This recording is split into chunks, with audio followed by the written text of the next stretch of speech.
The man in the gray suit slid a folder across my hospital tray like it was nothing more than a lunch bill.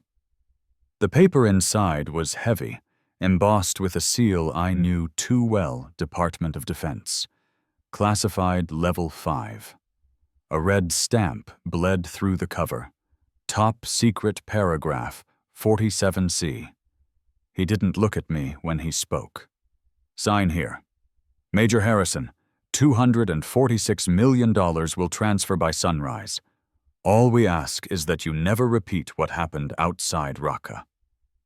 His voice was calm, the kind that could talk you through a heart attack. I lay there, under the humming fluorescent lights, trying to ignore the phantom pain below my knees. My legs ended in bandaged stumps raised slightly under white sheets that smelled of bleach and morphine. I'd been conscious less than an hour, but the world already felt like someone else's life. My name is Luke Harrison, age 38, former Air Force Special Tactics Officer. 12 deployments. 8 commendations, 1 failed marriage. 2 hours earlier, Melissa, my wife, or maybe my ex-wife, now had stood right where that agent was standing. Her belly had started to show beneath her navy sundress. Tears streaked her cheeks when she said, "I can't raise our baby with half a man." Then she slipped off her wedding ring and set it beside my chart. The ring was still there, catching the light, mocking me with its small, perfect circle. Agent Whitmore. That's the name printed on his badge, smoothed his tie, and placed a pen on the folder. Everything about him was precise. The shine on his shoes, the clipped vowels, the faint scent of antiseptic and money. You were part of Operation Raptor Major. What you encountered in Syria doesn't officially exist. If the truth comes out, people die. Good people. This agreement ensures that doesn't happen. I studied his face for a crack of humanity, but there was none. Only calculation. What happens if I don't sign? My voice sounded strange, rough, like it came from someone else's throat. He didn't hesitate. Standard veteran compensation. 60% disability. Maybe 70 if your advocate's persuasive. Basic prosthetics, 16-month rehab queue. Your wife will receive standard dependent benefits. No upgrades. He said it gently, as if reciting a weather report. Then he added, "We both know that won't cover a lifetime of silence." Through the open blinds, rain streaked down the glass in silver threads. Somewhere down the hall, a heart monitor flatlined, and a nurse's shoes squeaked toward the sound. Whitmore tapped the contract. "You earned this, Major. Don't make the mistake of throwing away what's left of your service for a principle no one will ever hear." He turned toward the door, adjusting his cufflinks. Tiny silver eagles clutching arrows. Before leaving, he said without looking back, "Read paragraph 47, subsection C, carefully. That's where the truth hides." The door closed behind him with a soft click that felt final. Outside, thunder rolled over Bethesda. Inside, I stared at the folder and the ring side by side, the lie and the loss. One promised peace, the other reminded me what peace had already cost. And somewhere between them, paragraph 47C waited like a loaded gun. The folder stayed on my tray through the night, untouched, except for the smudge of my thumb on the cover. By morning, the rain had turned to snow, and the world outside the window was quiet, too quiet, the kind that presses against your chest until you start counting heartbeats to prove you're still here. At 0600, the door opened again. Agent Whitmore stepped in without knocking, carrying the same calm authority as the day before. He placed a paper cup of coffee on the table, black, no sugar. "You've got 48 hours, Major. After that, the offer expires." His tone was friendly, almost fatherly, the kind of voice commanders use when they already know your decision. I asked him what would happen if I said no. He smiled like we were talking about weather patterns. Standard disability, 60%, maybe 70 if the board feels generous. You'll be assigned to a government rehabilitation center in Texas, 18-month waiting list, outdated prosthetics. Your wife and unborn child will receive basic dependent benefits, nothing more. But you're a survivor. You'll make it work." He leaned closer, lowering his voice. "Just don't expect it to be comfortable." Whitmore unlocked a tablet from his briefcase. The screen lit up with a video feed, grainy handheld recorded from a distance. Melissa. She was walking through a grocery store in Austin, a basket hooked over one arm, her mother pushing the cart. The timestamp read 0923, local less than 2 hours earlier. My throat tightened. "How did you—" He held up a finger. "We keep track of our investments, Major. Nothing sinister, just precautionary. Veterans sometimes struggle with clarity, PTSD, paranoia, the feeling that everyone's out to get them. Accidents happen." The tablet clicked shut. "Sign the contract and your family stays protected. Refuse and, well, I'd hate for a misunderstanding to ruin their safety." Then he straightened his tie, nodded once, and left. For a while, the only sound in the room was the steady beep of the heart monitor beside me. The pulse on the screen wasn't racing, but my body felt like it was vibrating beneath the skin. Dr. Patel entered around 0700 clipboard in hand. She checked my vitals, then paused, eyes flicking toward the sealed folder. He was here again, wasn't he? I didn't answer. The less she knew, the safer she'd be. Still, she whispered, "Be careful, Major Harrison. These men don't make house calls unless there's something they want." When I looked up again, she was already gone. The next morning, her nameplate was missing from the door outside. A new doctor, a man I'd never seen, introduced himself as temporary replacement. No explanation. No trace of her on the roster. That was when it sank in the contract wasn't a choice. It was a containment order.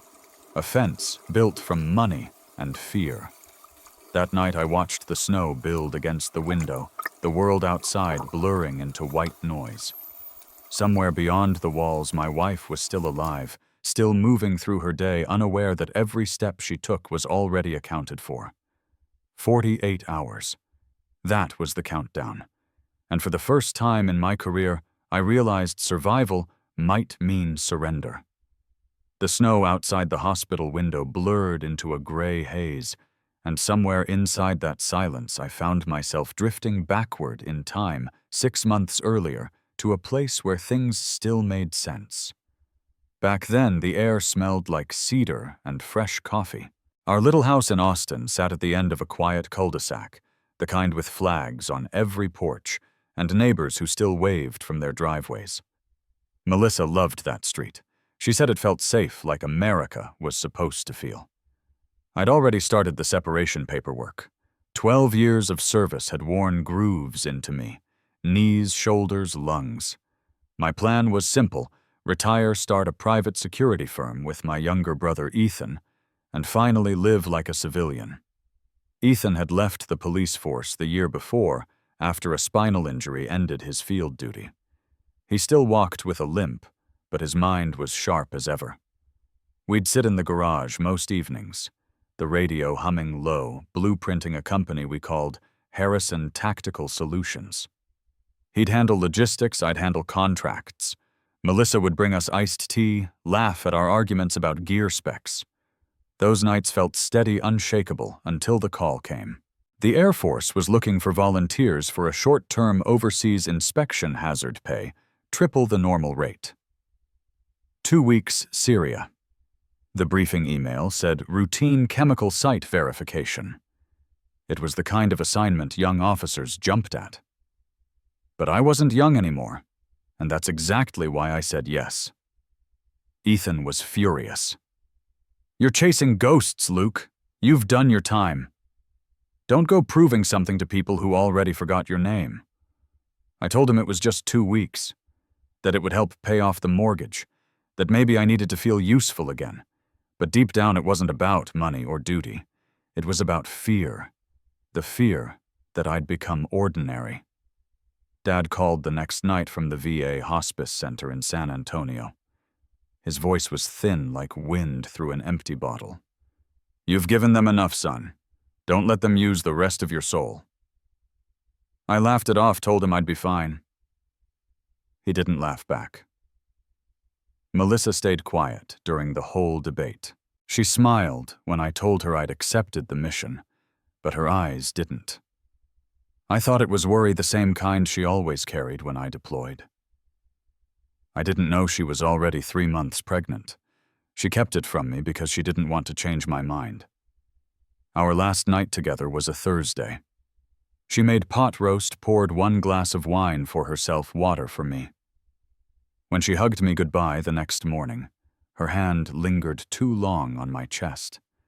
I remember thinking she was memorizing the shape of me. The sun rose orange over Austin that day, washing the house in light. I backed out of the driveway and saw her standing on the porch, 1 hand on her stomach. She looked small, almost weightless against the morning sky. 6 months later, in that hospital bed in Maryland, the same hand that waved me off was now gone from my life, leaving behind a ring, a child I hadn't met, and a choice that would haunt everything that came after. I still remember the hum of the C-130 that carried us east. The inside of the bird smelled like sweat, hydraulic oil, and anticipation, the same smell that haunted every deployment. We were 6 men, total, myself. Staff Sergeant Moreno, Corporal Green, Specialist Owens, and 2 civilian contractors who didn't bother with introductions until halfway through the flight. They called themselves Mr. Collins and Mr. Voss, both wearing clean tactical gear without any unit patches, no names, no insignia. Their rifles were brand new HK-416s, with suppressors still in factory grease. Everything about them felt rehearsed. The mission brief had been simple: inspect and verify an abandoned Russian chemical facility outside Raqqa, determine if it posed a threat to local populations, and extract within 6 hours. Hazard pay tripled our standard rate. It sounded easy, too easy. We landed at 0430 near a small airstrip that wasn't supposed to exist. The locals called the surrounding area Jabal al-Safa, a stretch of desert hills scarred by old bombing runs. By the time the sun rose, we were rolling in 2 MRAPs toward the coordinates. I rode shotgun headset linked to our comms network, and by habit to a private encrypted channel Ethan and I used whenever I deployed. He never answered anymore, but hearing the static was its own kind of comfort. At 0957, our lead vehicle hit the IED. The explosion lifted 30,000 pounds of armored steel straight off the ground and dropped it like a kicked can. The world went white. Ears ringing, lungs full of dust. I crawled out through a shredded door. No gunfire followed, just silence, and the clicking of the engine cooling off. Protocol said we should abort, but Collins was already on his feet, brushing sand off his gloves. "We proceed," he said. "Not a suggestion." I argued. He ignored me. We continued on foot for 2 miles, until the mountains gave way to a concrete bunker carved into the rock face. The lettering on the blast doors was Cyrillic, faded, but legible. Inside, the air was thick and stale. Our flashlights caught rows of metal drum sensors and control panels that looked far too modern for something abandoned. That's when I saw it, the thin yellow vapor seeping from a cracked valve near the far wall. It moved like smoke underwater. "Masks on," I shouted. My team obeyed instantly. Collins and Voss didn't. Instead, they moved straight to a secured chamber, typing codes into a keypad like they'd been there before. 5 minutes, Voss said without looking up. "Then we're done." The vapor turned dense, coating everything in a greasy film. Owens started coughing through his filter. Moreno tried to pull him toward the exit, but Collins drew his sidearm and aimed it square at my chest. 5 minutes, Major. You walk out when we do. The rest is fragments. An alarm blaring red lights the floor, shuddering. A second explosion came from below, the kind that doesn't echo, but consumes. Concrete split open beneath us. I fell through smoke and metal, landed hard legs crushed under debris. Through the ringing in my ears, my radio crackled. Ethan's voice, faint but clear. Luke, do you copy? Luke. I tried to answer, but all that came out was static and blood. That was the last thing I heard before everything went dark. When I opened my eyes again, the air smelled different. Cleaner, colder. Not the desert. Not the bunker. The ceiling above me was white and square, lined with halogen lights that hummed like insects. A small sign on the wall read Landstuhl Regional Medical Center, Germany. For a moment, I thought I'd made it home. Then I tried to move my legs. Nothing. Beneath the sheets, the space where my knees should have been ended flat and heavy.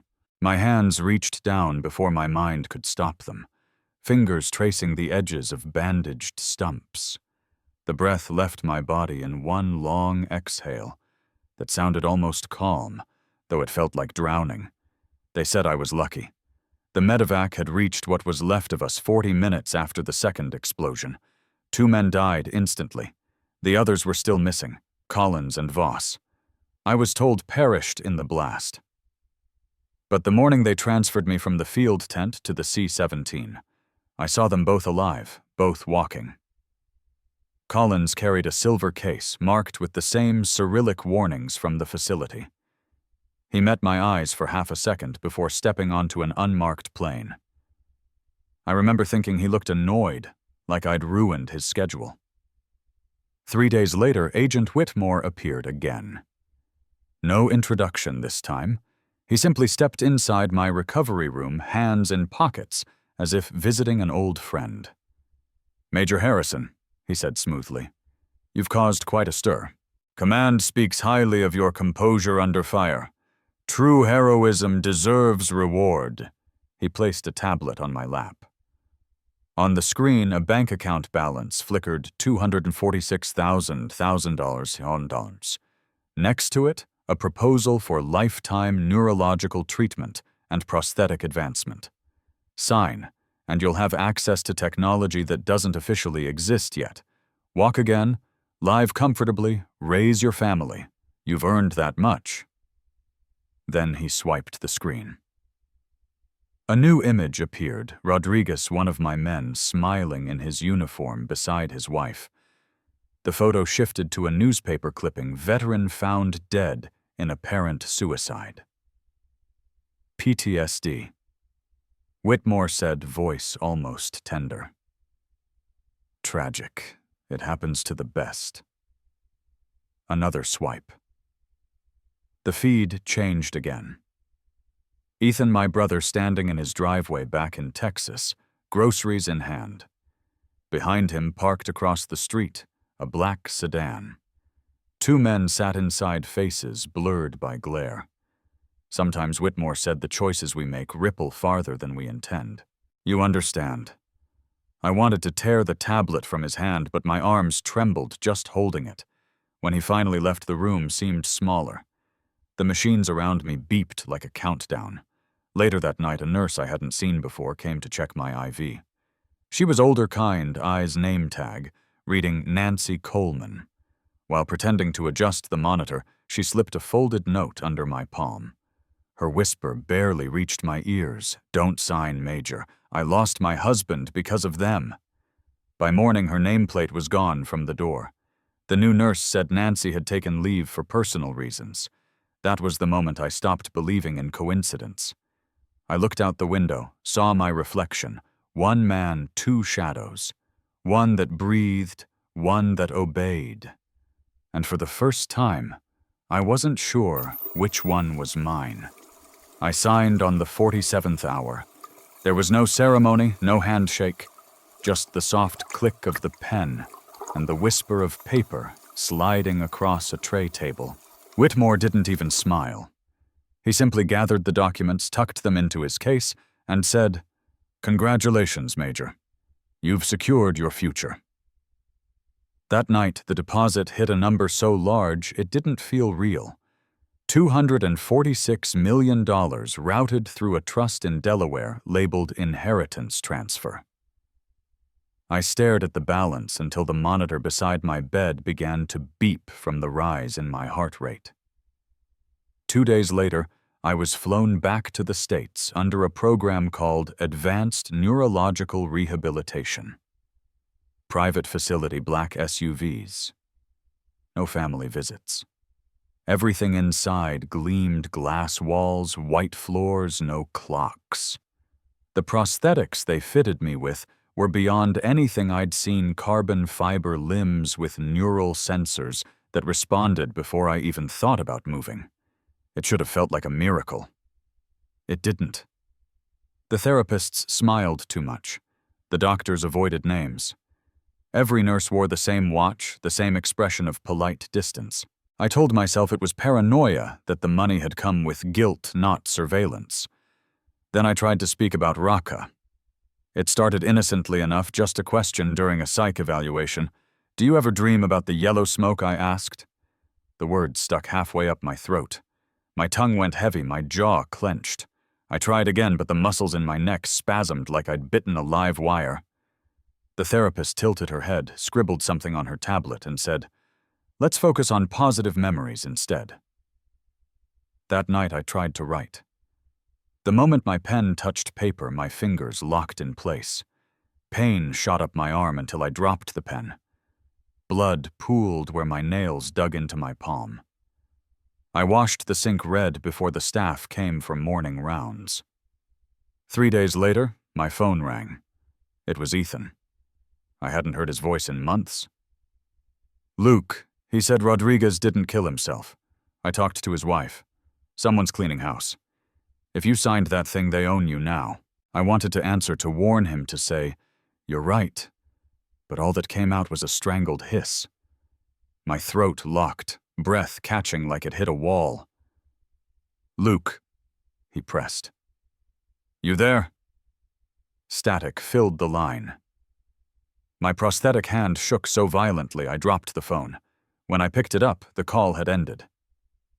Later that evening, the television in my room flashed with breaking news: nurse killed in car accident, near Landstuhl authorities, suspect fatigue. A picture appeared, Nancy Coleman. I sat there in silence, unable to swallow, unable to scream. Somewhere deep in my body, something had been rewired, an invisible circuit that punished truth with pain. They hadn't just bought my silence, they'd installed it. I looked down at my new legs, polished black and humming softly with power. For the first time, I understood these weren't gifts. They were chains. 3 years passed, though time felt less like movement and more like a long pause that never released. I lived now in Seattle, 32nd floor glass walls overlooking Puget Sound. The kind of view real estate brochures call freedom. Every morning I watched the ferries cross the water like white scars disappearing into fog. My neighbors knew me as the veteran millionaire, the man who beat the odds. They saw me walking through the lobby on prosthetic legs worth more than their cars, smiling just enough to keep their distance. The papers wrote about me sometimes. Former Air Force officer donates millions to veteran charities. The money helped, I suppose. Anonymous funds to rebuild rehab centers, to cover surgeries, to make someone else's pain feel lighter. But it never touched the weight I carried. I told myself that silence could be a kind of service, that staying quiet was protecting someone. Maybe my daughter. Maybe the illusion of decency. Melissa married again. His name was Dr. Grant Miller, one of the neurologists who'd overseen my recovery.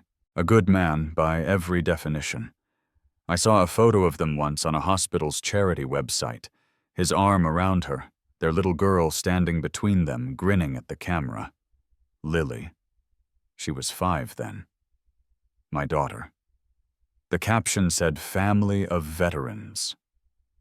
I studied that picture for hours, memorizing the curve of her smile, the same dimple Melissa had when she laughed. The ring on Melissa's hand wasn't mine anymore, and that was right. Still, the absence sat in my chest like a weight that never shifted. At night, I'd sit in front of the mirror in my office, lights off, except for the city's reflection bleeding through the glass. The prosthetics gleamed under it, sleek, efficient, silent. My face looked older, harder. The eyes staring back at me belonged to someone else. A man still breathing, but long past living. One Tuesday morning, a small package arrived without a return address. No note, no markings, just a plain brown box. Inside a USB drive wrapped in old gauze. For a while, I simply held it, feeling the weight, knowing what it meant. When I plugged it into my computer, the screen filled with static, then with footage time-stamped, grainy, but unmistakable. The bunker. Raqqa. The same yellow smoke curling through corridors. Men in black masks testing the gas on civilians, children stumbling through streets before collapsing. American voices in the background, calm, procedural.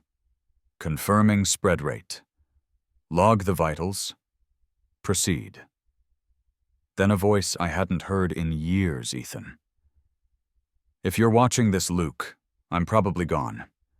They found out I was tracing the contracts tied to your payment. I left this with someone who still believes in truth. What they made you sign wasn't protection. It was ownership.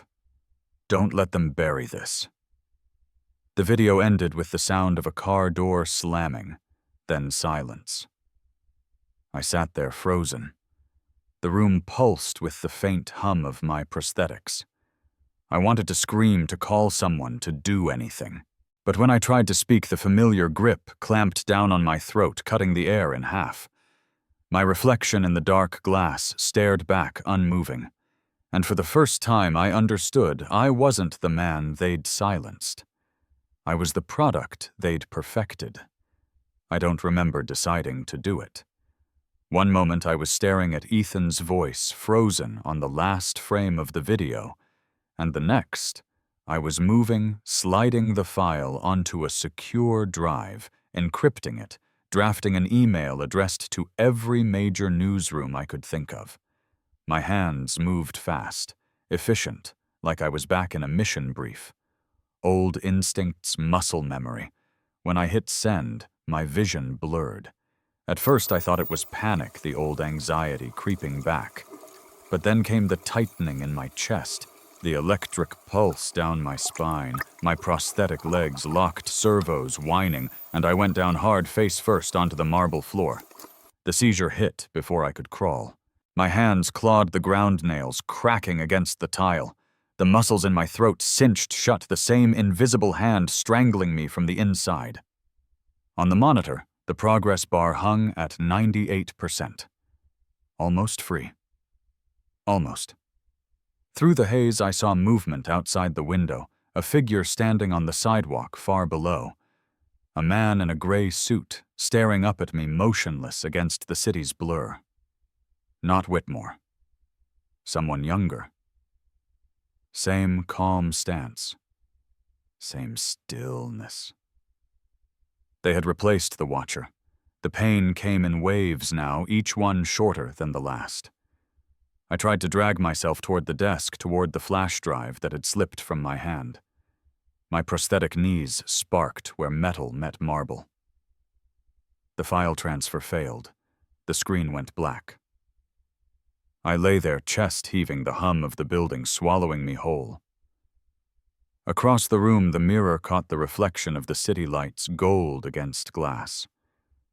For a moment, it looked beautiful. I reached for the laptop one last time and typed through the tremor letters jerking out of rhythm to Ethan. If you're still out there, don't let them silence you. Some cages shine too bright to notice the bars. Then everything slowed, the lights flickered. My heartbeat thinned, and the reflection in the window became the only thing left moving. A man made of metal and regret caught between obedience and truth. When they found me, I imagine it looked peaceful. The report would read cardiac failure due to stress. Clean. Contained. Another veteran casualty. But somewhere the drive remained a ghost in the machine, waiting for someone brave enough to open it. In a quiet conference room deep inside the Pentagon, fluorescent lights buzzed above a long steel table. Dr. Anjali Patel, last seen leaving Landstuhl 3 years earlier, slid a folder across the glass surface. The cover bore one phrase, Project Orpheus Neural Control Protocol. Across from her, a panel of officials waited in silence. She opened the file, glanced at the last page, and murmured almost to herself. Subject Harrison lasted 3 years longer than predicted. The room stayed still. Outside, the dawn broke over Washington golden light, spilling across windows that reflected only power, never truth. If this story moved, you take a moment to share your thoughts in the comments below. Tell us how it made you feel and where in the world you're watching from. Your voice helps keep these stories alive. Don't forget to subscribe to Domestic Tragedy for more powerful tales of truth, silence, and the hidden cost of survival.